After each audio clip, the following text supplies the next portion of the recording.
Point fifth, اجزا۔ سوال، الاجزا کسے کہتے ہیں؟ جواب، الاجزا جز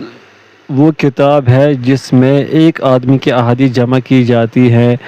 برابر ہے کہ وہ آدمی صحابی ہو یا تابعی وغیرہ ہو، یا پھر اس میں ایک موضوع کے متعلق احادیث ذکر کی جاتی ہیں، جیسے جز رفع الیدین فی الصلاۃ ہے اور جز قرات خلف الامام ہے۔ یہ دونوں امام بخاری کی تصنیف ہے۔ پوائنٹ سکس، اطراف۔ سوال، الاطراف کسے کہتے ہیں؟ جواب، الاطراف، امام سیوطی نے تدریب میں کہا ہے کہ اطراف پر تصنیف سے مراد یہ ہے کہ احادیث کا ایسا حصہ طرف ذکر کر دیا جائے جو بقیہ حدیث پر دلالت کرنے والا ہو اور اس کی اسانید جمع کر دی جائے، اور یہ کام تمام کتب احادیث کے ساتھ محیط بھی ہو سکتا ہے اور چند مخصوص کتب کے ساتھ مقید بھی، جیسے حافظ ابو الحجاج المزی کی کتاب تحفۃ الاشراف بمعرفۃ الاطراف ہے۔ پوائنٹ سیونتھ، مستدرکات۔ سوال، المستدرکات کسے کہتے ہیں؟ جواب، المستدرکات، مستدرک ہر وہ کتاب ہے جس میں کسی کتاب سے رہ جانے والی احادیث اس کتاب کے مصنف کی شرط پر جمع کر دی جائے، جیسے ابو عبداللہ حاکم کی تصنیف المستدرک علی الصحیحین ہے۔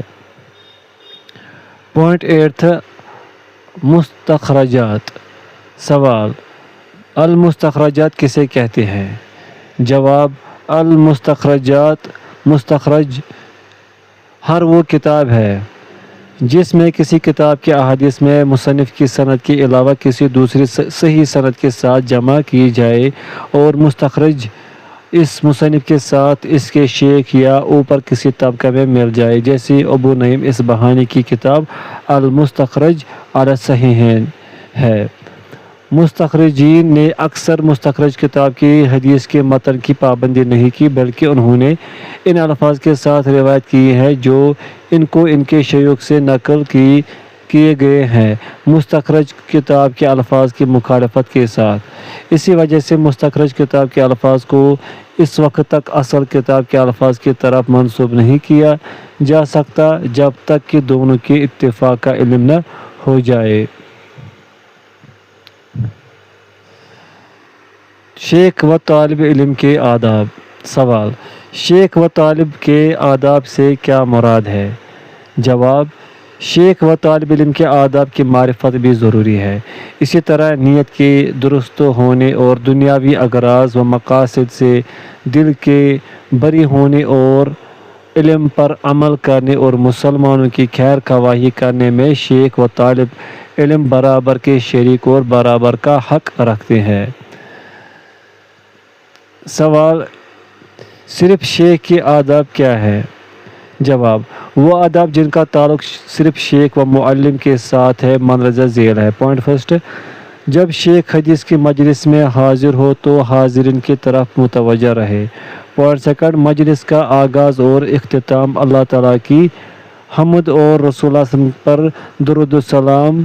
درود اور سلام کے ذریعے کرے۔ پوائنٹ تھرڈ، اور اگر طلاب میں سے کوئی طالب علم اپنی آواز بلند کرے تو اس کو آواز پست کرنے کا حکم دے، کیونکہ حدیث کی مجلس میں آواز بلند کرنا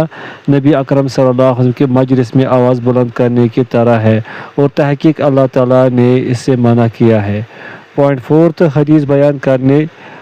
بیان کرتے ہوئے کسی کے لیے کھڑا نہ ہو۔ پوائنٹ ففتھ،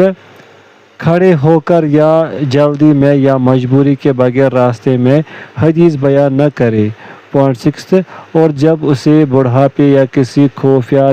بینائی ختم ہو جانے کی وجہ سے یا اس جیسی کسی دوسری وجہ سے حدیث بولنے یا خلط ملط ہونے کا ڈر ہو تو حدیث بیان کرنا چھوڑ دے۔ سوال، صرف طالب علم کے آداب کیا ہیں؟ جواب، وہ آداب جن کا تعلق صرف طالب علم و متعلم کے ساتھ ہے۔ پوائنٹ فرسٹ، طالب کو چاہیے کہ اپنے شیخ کی عزت و تعظیم کرے کیونکہ یہ علم کی عظمت اور علم سے نفع حاصل کرنے کا سبب ہے۔ پوائنٹ سیکنڈ، حصول علم کے لیے مکمل جدوجہد اور کوشش کرنے میں تکبر و حیا مانع و رکاوٹ نہ بنے، اگرچہ اس سے علم حاصل کرے جو اس سے